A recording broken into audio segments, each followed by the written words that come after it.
En el Renacimiento, el ser humano empezó a orientarse por el tiempo. En 1510, el mecánico de precisión Peter Henlein inventó el reloj de bolsillo. Este se convirtió en un instrumento poderoso. Los comerciantes ganaron fortunas con él y ayudó a los marineros durante la navegación. Anteriormente había sido descubierta América y el mundo conocido se triplicó.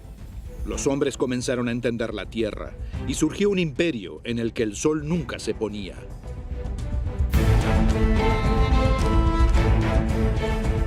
Todo esto el hombre debe agradecérselo al tiempo portátil. Ahora los eruditos podían medir y calcular el curso de las estrellas. Descubrieron la mecánica de los planetas y finalmente desplazaron el Sol al centro de su sistema. Fue un lanzamiento a las estrellas, al menos mentalmente. La invención del reloj de bolsillo se convierte en el turbocompresor de la historia.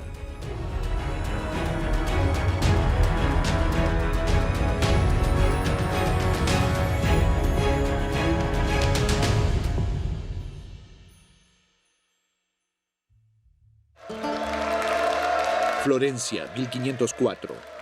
Leonardo da Vinci fue el protagonista de una época conocida como el Renacimiento, en la que se crearía la pintura más famosa de todos los tiempos. La Mona Lisa. La misteriosa belleza con una sonrisa inimitable. Presumiblemente el retrato de la florentina Lisa del Giocondo, esposa de un comerciante florentino de telas y seda. Se dice que Leonardo durante años no había completado la pintura. El artista da Vinci reñía siempre con sus obras, nunca estaba satisfecho con ellas y siempre intentaba mejorarlas. El Papa León X dijo sobre Leonardo: "Este hombre nunca terminará nada". Se equivocaría. Leonardo polarizaba. Fue descrito como presumido, como exageradamente vanidoso, un narcisista que no ocultaba su homosexualidad, en una época en que los homosexuales eran castigados con la muerte en la hoguera. Leonardo da Vinci es considerado el mayor genio universal de todos los tiempos. La estrella del Renacimiento fue mucho más que solo un artista.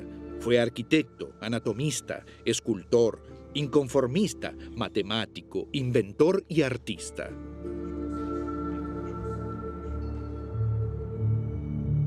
Sin embargo, para el genial creador de la Mona Lisa, tal vez la pintura fue tan solo un mal necesario. Solo 15 pinturas se atribuyen hoy en día a Leonardo da Vinci.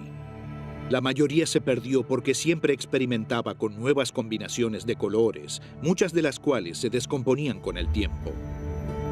Inventar estaba para él en primer lugar, antes que pintar.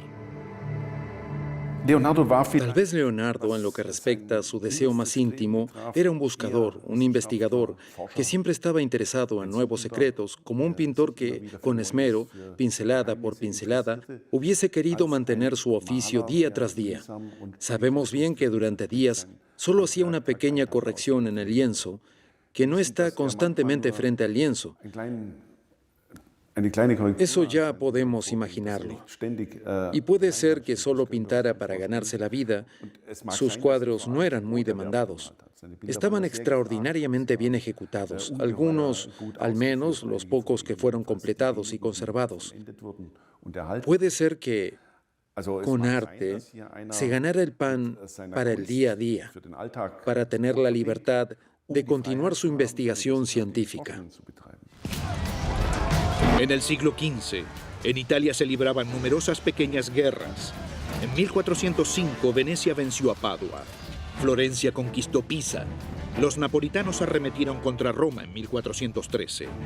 En 1440, Florencia se enfrentó a Nápoles y Venecia. Las ciudades italianas tenían un apetito insaciable unas por otras. Sin embargo, sus eternas luchas estimularon el progreso. La guerra como promotora de las artes. La guerra no solo tuvo efectos negativos en el Renacimiento. Aseguró poner en movimiento los enormes flujos de capital. Son los condottieri, los empresarios bélicos, los que a menudo están asentados en sus pequeños centros y luchan las guerras de los poderosos por bastante dinero, es decir, dinero de Florencia, de Milán, de Nápoles, de Roma, de Venecia a la provincia. Y cuando viajamos a Italia y disfrutamos de la diversidad de estas pequeñas ciudades, entonces tenemos una idea de lo que significó entonces hacer oro a partir de la guerra, del hierro y arte a partir de ese oro. Milán, 1485. El empleador de Leonardo era Ludovico Sforza, que gobernaba esta ciudad-estado. En su carta de presentación a Ludovico, Da Vinci se alaba como diseñador de armas y técnico militar. Que también tenía conocimientos como pintor y escultor, lo mencionó recién al final. Ludovico se estaba preparando para la guerra, tenía grandes planes de expansión. Por lo tanto, Leonardo construyó armas de alta tecnología para los Sforza. Inspirado en la antigüedad, combinó la idea de un carro cerrado de combate con el caparazón de tortuga de los legionarios. Un vehículo blindado con una enorme potencia de fuego. Sin embargo, la realización fracasó en la propulsión. El vehículo era demasiado pesado, la máquina de vapor aún no se había inventado. El Codex Atlanticus comprende más de 1000 páginas con bocetos del genio universal. Diseñó el Perpetuum mobile, el móvil perpetuo, cajas de cambios y vehículos propulsados por resortes, como el reloj de bolsillo de Henlein. Sin embargo, muchas de sus ideas aún son desconcertantes.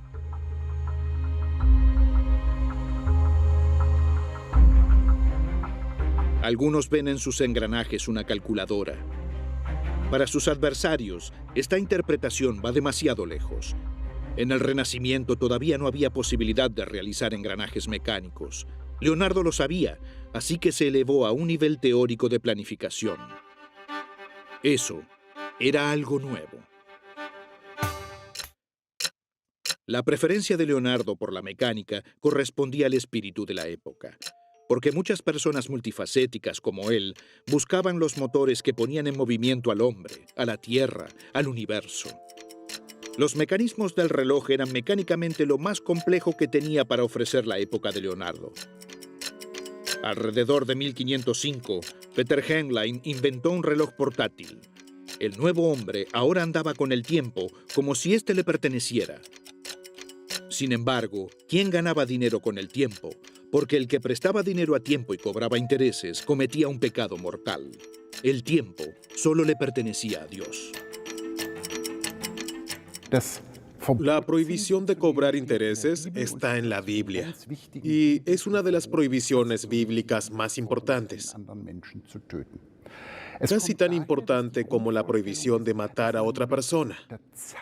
Es por esto que uno tiene la idea básica de que el tiempo le pertenece a Dios y que, como ser humano, uno no puede tener ninguna ganancia. A fines de la Edad Media y el Renacimiento, la economía desempeña un papel muy importante. En la economía, el dinero debe hacerse disponible. Y el hacer disponible dinero y tiempo, una ventaja que debe pagarse en su valor monetario, esto llevó a que haya cada vez más procedimientos para anular efectivamente la prohibición de los intereses.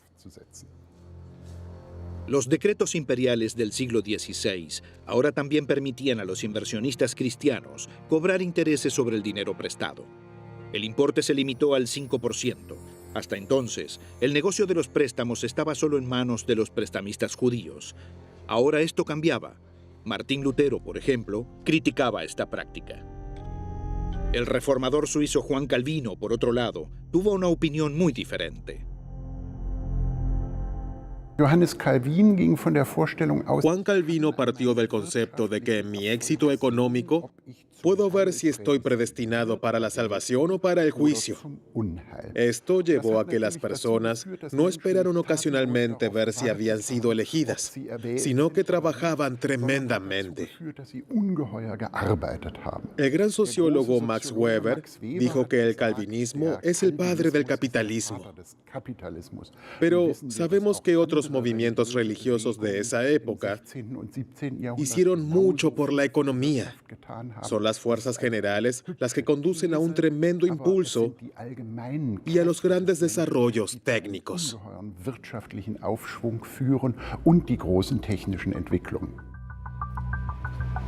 La ciudad de Zúrich ya estableció oficinas de cambio oficiales alrededor de 1419. Los cambistas eran en su mayoría orfebres o acuñadores de monedas, porque tenían que ser capaces de dictaminar el valor de las monedas. Cambiaban divisas, pero también otorgaban préstamos. La Suiza calvinista se convirtió en pionera de la banca, y de la prosperidad como señal de benevolencia divina. Fue el comienzo de una historia de éxito. La medición del tiempo hasta el día de hoy está inseparablemente vinculada a la exploración del cielo. En el Renacimiento, el hombre dejó en sus pensamientos el estrecho mundo y se lanzó a las estrellas. Muchos relojes medievales eran relojes astronómicos, ya que para una medición exacta del tiempo es el requisito básico para el estudio del movimiento del Sol, la Luna y los planetas. Marca el comienzo de una era en la que los eruditos, por primera vez, proclamaron valientemente que la visión del mundo estaba equivocada. El Sol no gira alrededor de la Tierra y el planeta humano no es el centro del mundo. Frauenburg, alrededor de 1540. El canónigo Nicolás Copérnico, un alto funcionario del gobierno y un genio universal. Era médico, graduado en Derecho, matemático, pero también un economista que había escrito un trabajo muy notorio sobre la teoría monetaria. Sin embargo, su pasión personal era la astronomía. Sus observaciones y cálculos astronómicos contradecían el modelo generalmente aceptado del antiguo erudito Claudio Ptolomeo, a saber, que la Tierra se encontraba en el centro del sistema solar. Esta visión geocéntrica del mundo enseñaba también a la Iglesia. Copérnico veía el Sol en el centro del sistema, y aunque trabajó durante 30 años en su modelo, no lo publica. Amigos y confidentes, incluidos altos clérigos, trataron de persuadirlo para que publicara su trabajo, sin éxito. De hecho, Copérnico tenía miedo de publicar su tesis porque temía hacer el ridículo. La gente educada ya sabía que la Tierra no era un disco, sino que era una esfera, pero solo con la cosmovisión de Copérnico. La esfera tiene un movimiento, gira alrededor de su propio eje y a gran velocidad alrededor del Sol. La gente pensó que eso traería consecuencias que no podríamos controlar. A la Tierra la golpearía un fuerte viento en contra y las cosas tendrían que caer oblicuamente. A esto se le sumaría el aspecto teológico. Martín Lutero le reprochó a Copérnico que ya estaría escrito en la Biblia que el Sol gira alrededor de la Tierra. Y eso hizo que Copérnico temiera siquiera publicar su tesis. Martín Lutero lo llamó loco. El modelo de Copérnico no fue descartado tanto por herético, sino por producto de la imaginación. Recién 70 años después de su muerte, las observaciones de Galileo Galilei proporcionaron argumentos convincentes. La prueba física, sin embargo, se deberían esperar otros 300 años. Nicolás Copérnico proporcionó el modelo astronómico básico de nuestro sistema solar y refutó el antiguo erudito Ptolomeo. Tan solo eso ya fue revolucionario. La Tierra fue sacada del centro del mundo y clasificada como un simple planeta que orbita alrededor del Sol junto a otros.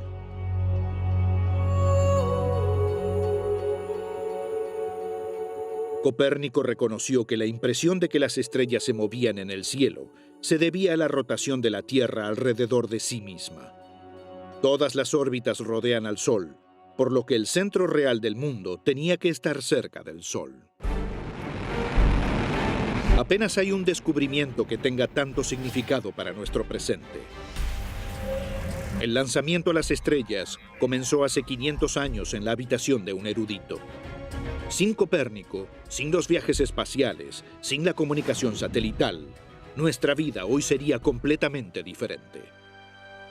Para nosotros hoy, el descubrimiento de Copérnico tiene un impacto diario. Enviamos nuestras naves espaciales al espacio con el conocimiento de dónde se encuentran los cuerpos celestes. De acuerdo con la antigua visión del mundo tolemaica, no llegaríamos a ningún planeta y, por supuesto, todo sería un sinsentido. Recién la vara de Jacob hizo posible usar cálculos astronómicos para determinar la latitud de un lugar en el mar. Un gran avance para la navegación. Posibilitó la navegación en alta mar sin puntos de referencia.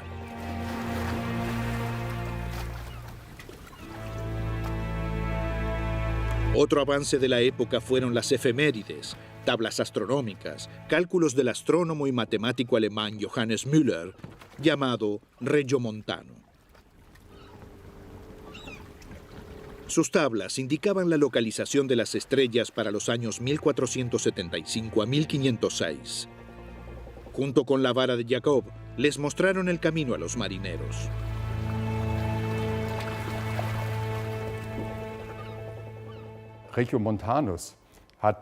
Regiomontano dio a conocer la trigonometría en ese tiempo. Distribuyó su obra por su cuenta con la nueva técnica de impresión inventada por Gutenberg. Las funciones trigonométricas sirven para cada solución, para todo destinatario en cualquier momento. Los métodos de trigonometría son la clave para nuevos caminos. La búsqueda de nuevas rutas comerciales llevó también a los exploradores hacia nuevos destinos. En términos modernos, buscaban maximizar el beneficio. A los hombres del Renacimiento los impulsaban preguntas completamente nuevas. ¿Qué hay más allá de las fronteras del mundo conocido y cómo llegó allí?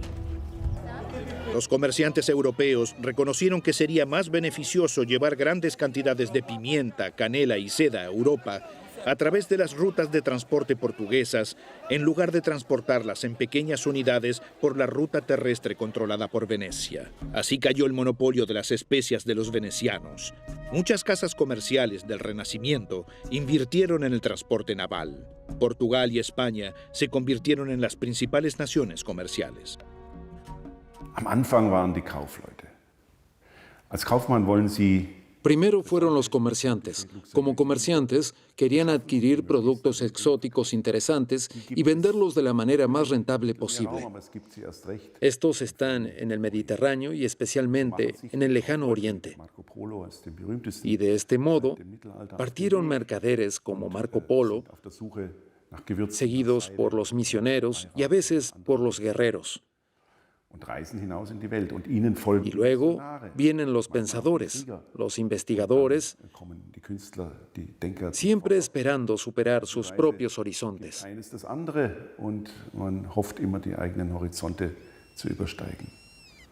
Lisboa, 1484. Tal vez estaba a solo unas horas de cumplir el sueño de su vida.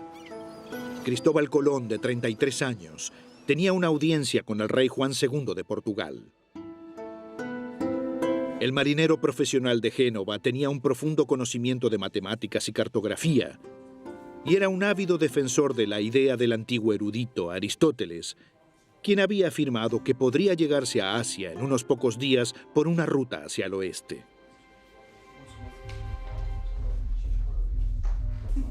Los antiguos eruditos estimaban que Europa y Asia ocupaban la mitad de la anchura de la Tierra. Colón creía incluso que Eurasia era mucho más grande. De hecho, solo cubre alrededor de un tercio de la extensión terrestre. Colón imaginaba el mundo mucho más pequeño de lo que realmente es, en concreto, menos de la mitad de su tamaño. Creía que la ruta occidental a China e India tendría 4.500 kilómetros de longitud, un gran desafío para Colón y su tripulación. De hecho, el trayecto es de 20.000 kilómetros. Esto superaba con creces las posibilidades de su época. Por lo tanto, Colón asumió el riesgo, lo que también juzgó mal. Los expertos del rey Juan sospecharon que estaba equivocado y le negaron el apoyo financiero. Recién 8 años después lo recibiría el rey español Fernando II. Después de 6 semanas de navegación, El 12 de octubre de 1492, Colón llegó a las Bahamas. Posteriormente también a Cuba y a la Española. Creyó haber encontrado la ruta occidental a Asia. Pensó que la Española era la costa de China. En su informe, le promete a la corona española tanto oro como necesitara y tantos esclavos como demandara. Colón descubrió el Nuevo Mundo y lo sumió en el desastre. Colón sabía navegar barcos a través de aguas difíciles, pero era muy mal administrador. No pudo mantener unida a su gente en tierra y finalmente fue privado de su autoridad por la corona española. A través de sus descubrimientos, entre comillas, ya que las tierras ya estaban allí, abrió las puertas a catástrofes sin precedentes. A raíz de los gérmenes traídos murieron millones de indígenas. Estaban interesados en oro, oro y solo oro. Y después venía Dios, pero antes las especias. Es decir, sus viajes abrieron las tierras recién descubiertas a los conquistadores extranjeros, y esto afectó a los pueblos indígenas de forma sostenible y durante mucho tiempo. Colón creyó hasta el final de su vida haber encontrado la ruta marítima hacia la China continental. Su descubrimiento había cambiado el mundo. España y Portugal se convirtieron en potencias imperiales. Pero él fue también el primero de una serie de crueles conquistadores. ¿Qué lo llevó a eso? ¿Ansias de aventura? ¿La perspectiva de poder? ¿La riqueza o la fama? Colón fue sin duda un hombre que buscaba fama, buscaba fortuna, pero también era una persona muy creyente.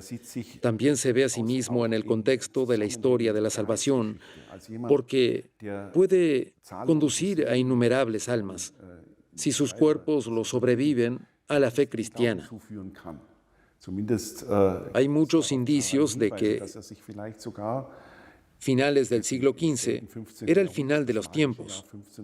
Como muy a menudo se mezcla la racionalidad, también la búsqueda de ganancias y el deseo de fama con motivos aparentemente medievales. El Renacimiento tiene sus dos caras, y Colón también. El emperador Carlos V, en cuyo imperio el sol nunca se ponía, gracias a los descubrimientos y a los descubridores. Su imperio abarcaba gran parte de Europa, con posesiones en América del Sur, del Norte y Asia. Cuando se ponía el sol en la Ciudad de México, en Manila, las Filipinas, era pleno día. Fue coronado por el Papa en 1530. El rey español Carlos I se convirtió en Carlos V, emperador del Sacro Imperio Romano Germánico. Se veía a sí mismo como un monarca universal, defensor de la fe, llamado por Dios. Con distintos decretos, intentó contrarrestar la esclavitud de los pueblos indígenas. En 1540, ordenó incluso su liberación.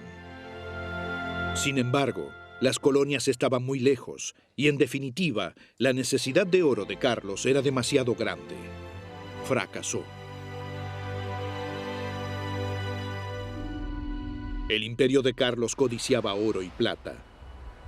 Entre 1541 y 1560, 67 toneladas de oro y 480 toneladas de plata llegaron a España y provocaron una crisis económica. En la Edad Media, los judíos eran los únicos en Europa que podían otorgar préstamos y cobrar interés. Los empresarios judíos controlaban las finanzas internacionales. Es por eso que algunos los veían como usureros y los maldecían. En la península ibérica se produjeron brutales persecuciones. La población judía fue perseguida, asesinada, expulsada. El sistema financiero judío colapsó. El mercado monetario europeo se reorientó. En medio de este desarrollo estaba la pequeña ciudad de Augsburgo. Esta se convirtió en la metrópolis financiera del mundo conocido, la sede del Imperio Fugger. La empresa familiar Fugger, que en pocas décadas se convirtió en una empresa que operaba en toda Europa, se remonta a Jakob Fugger, el empresario, contratista minero y banquero más importante de Europa entre 1495 y 1525. Fugger financiaba al Estado. Dicho de otra forma exagerada, en cambio, el Estado le daba oportunidades para usar el país hasta cierto punto. También se podría decir explorarlo, lo que era único. Por otro lado, lo que hace un Fugger lo hace por completo. Los Fugger invirtieron una gran cantidad de dinero en tierras, en terrenos, en bosques, que hasta el día de hoy representan la base de las fundaciones Fugger. Y así, por un lado, manejó riesgos calculados, colaboró con la política y, por otro lado, invirtió en bienes raíces seguros. Diversificó su capital invertido y gestionó con gran éxito en vista de lo factible a gran escala.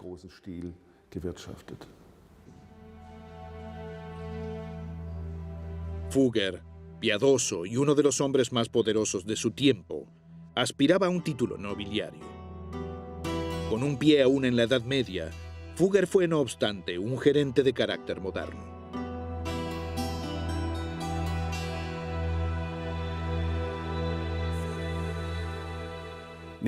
Tomen el famoso retrato de Alberto Dürer de Jakob Fugger. Pónganle a este hombre un traje color gris, quítenle la cofia dorada y tendrán un CEO de nuestro tiempo. Era un gerente calculador, increíblemente eficiente, pero también era un cristiano compungido. Y la mejor evidencia de ello es que construyó un asentamiento completo, una pequeña ciudad para los pobres en su ciudad natal de Augsburgo, el famoso barrio de Bugheri, 1516. Un creso, un economista exitoso. Saldó sus cuentas con Dios. Invirtió en su salvación. Ese es el otro lado que desempeñó un gran papel. Fugger actuaba a nivel mundial. Les otorgaba préstamos a príncipes o a la iglesia y a cambio negociaba derechos mineros, privilegios comerciales y tierras. Las ganancias de esto eran mucho más altas a mediano plazo que los costos del crédito. También un producto del Renacimiento, el actor global. Sin embargo, Fugger combinó la capacidad empresarial con el compromiso social.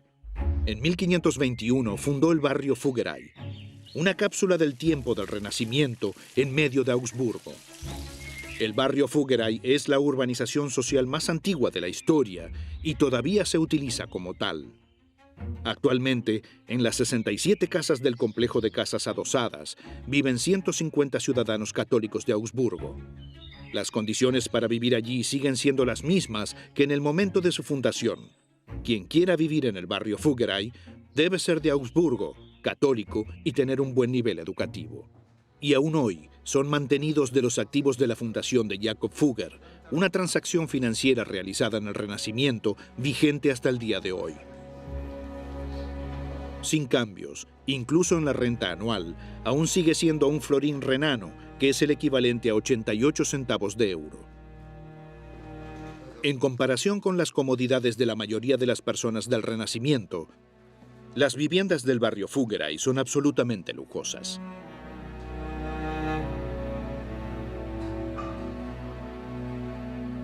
Un hogar para toda una familia, con unos 60 metros cuadrados, amplio y luminoso, al menos para las condiciones del Renacimiento. Además de la renta simbólica, Jakob Fugger puso otra condición a los habitantes del barrio Fuggerei: la oración regular. Una vez al día, debían orar un Padre Nuestro, un Credo y un Ave María por el fundador y la familia fundadora Fugger.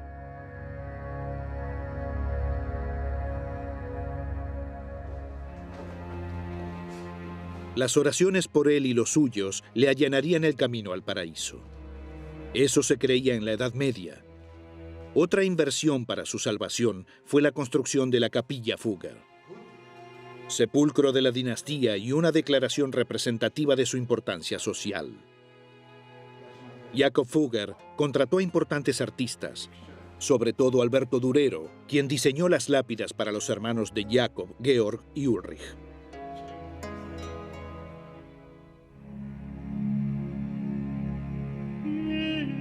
La capilla Fugger en Sankt Anna fue el primer templo de Alemania en el estilo del Renacimiento. Aquí, Jakob y sus hermanos encontraron su lugar de descanso final. Esta fundación dice mucho sobre Jakob, su visión empresarial y su actitud interior. Probablemente creía que también había una solución financiera para la salvación y el más allá.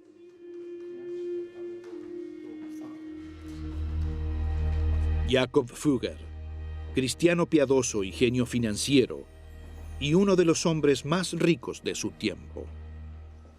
Fugger ya era inmensamente rico y la distancia a los salarios de los simples artesanos era gigantesca. Cuando consideramos que la suma recaudada por Fugger y un consorcio para financiar la elección de Carlos V fue de aproximadamente 800.000 florines, esa era aproximadamente la suma por la que un simple artesano había tenido que trabajar 32.000 años. Fugger también hizo negocios con el miedo al infierno.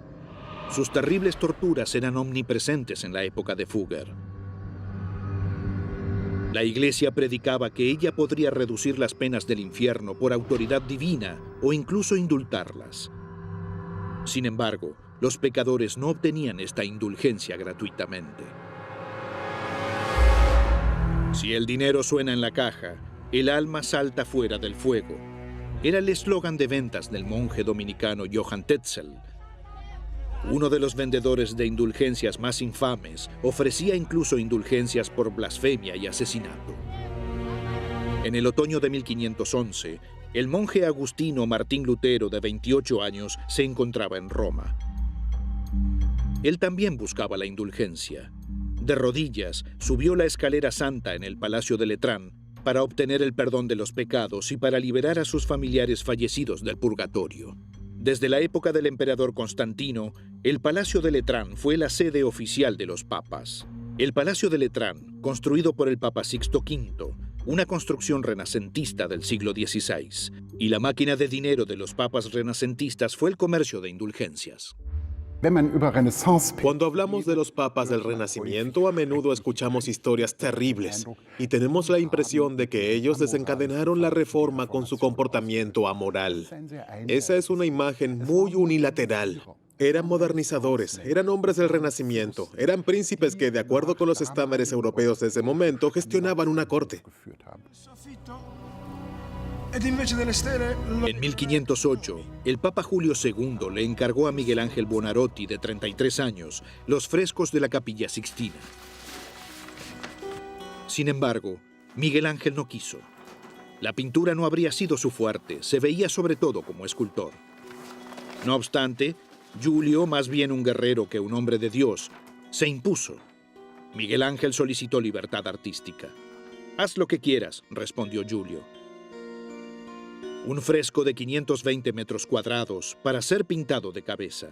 Un tormento y un trabajo titánico al mismo tiempo.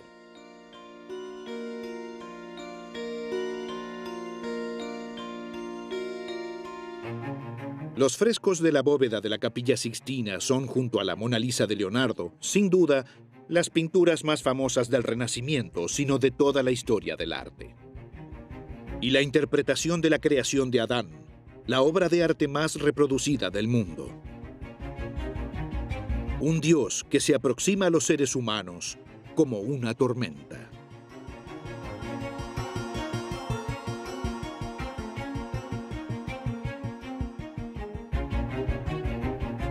Y un juicio final que representa a las huestes celestiales desnudas como los dioses del Olimpo. La valerosa obra de un grande, pero posible solo a través de su mecenas papal. No tendríamos la iglesia de San Pedro, no tendríamos el maravilloso arte en Roma, no tendríamos muchas piezas musicales si no hubiesen existido esos papas del Renacimiento. Los papas renacentistas son como toda la ambivalencia moderna.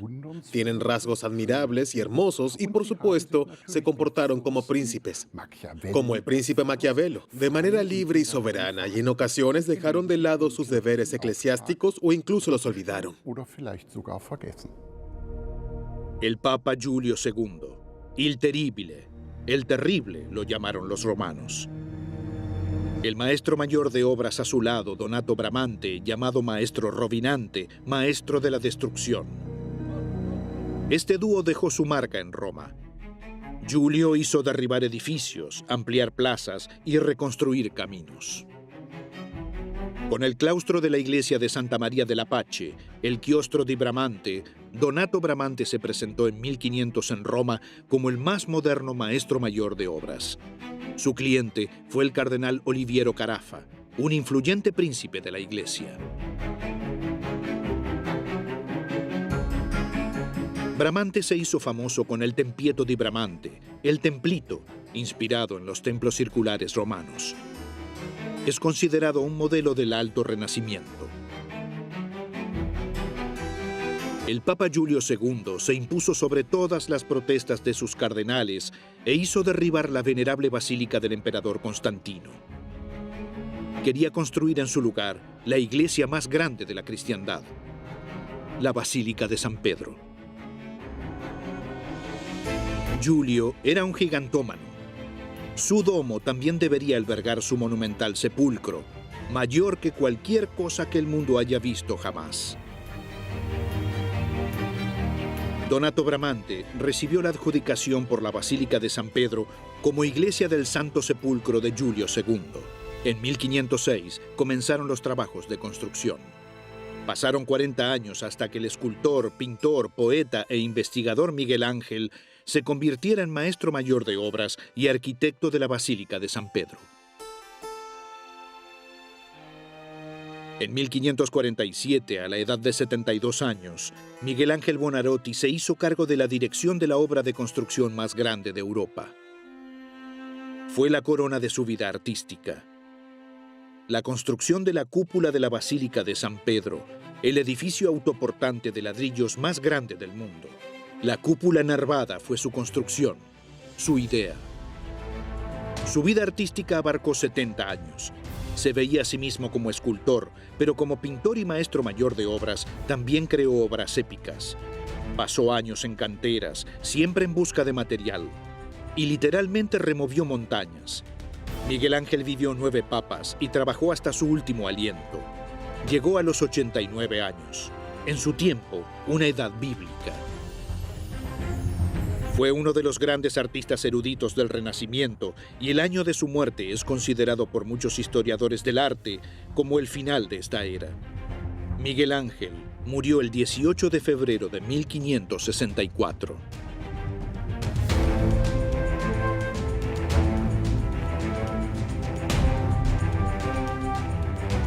Sin embargo, esta obra maestra del renacentismo también fue financiada por el miedo, el temor de los cristianos al castigo del infierno. Fue el Papa León X quien promovió el comercio de indulgencias para financiar el nuevo edificio. Martín Lutero se horrorizó ante la decadencia moral que experimentó en Roma. El viaje a Roma es considerado como su experiencia clave y fue mencionado repetidamente por el propio Lutero en escritos y discursos posteriores. Lutero denunció el comercio de indulgencias. Las indulgencias se convirtieron en sinónimo de la decadencia, la codicia de la Iglesia y de sus papas, y la chispa inicial de un evento que pasaría a la historia como la Reforma. Un monje insignificante desafió al emperador y al papa y dividió a la Iglesia.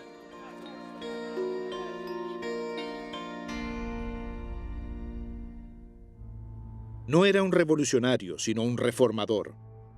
Solo 2 generaciones después de Lutero, llegó la guerra más cruel hasta entonces, la Guerra de los 30 años. La lucha entre católicos y protestantes devastó el imperio. En 95 tesis, Martín Lutero condenó la práctica de las indulgencias y en público.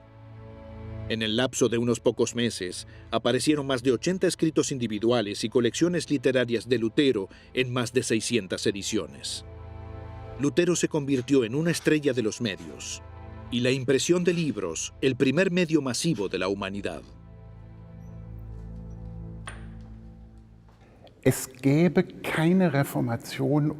No habría reforma sin los medios de comunicación masivos del siglo XVI.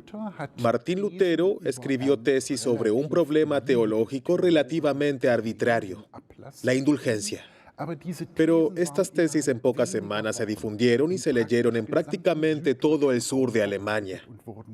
Fue la imprenta, fueron los volantes y pequeños folletos que circularon por todo el imperio y más allá.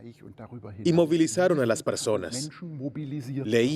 Leían en voz alta y discutían sobre lo que habían leído con las personas que no sabían leer. ¿Cómo funciona el hombre? ¿Qué lo impulsa? Preguntas que los eruditos ahora podían discutir públicamente gracias a los nuevos medios de comunicación. La comunicación global comenzó en el Renacimiento.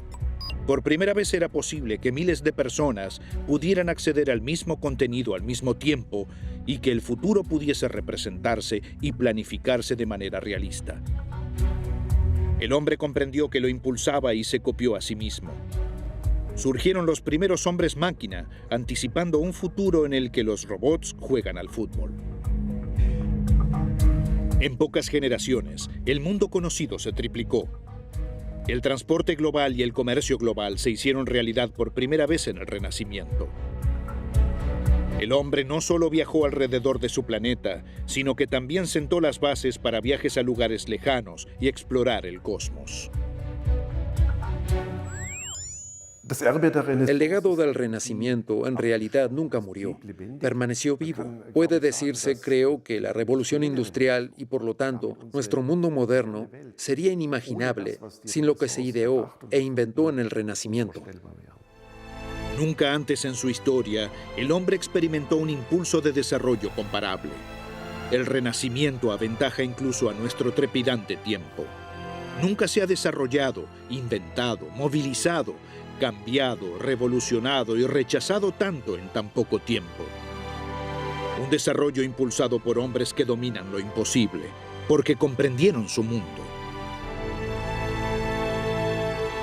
El Renacimiento es un alegato contra la estrechez mental y el culto de los expertos para curiosos y quienes tienen el coraje de ir por caminos inusuales. Una historia de personas que no creyeron, sino que querían saber y que no aceptaron límites. El Renacimiento es nuestro pasado y nuestro futuro.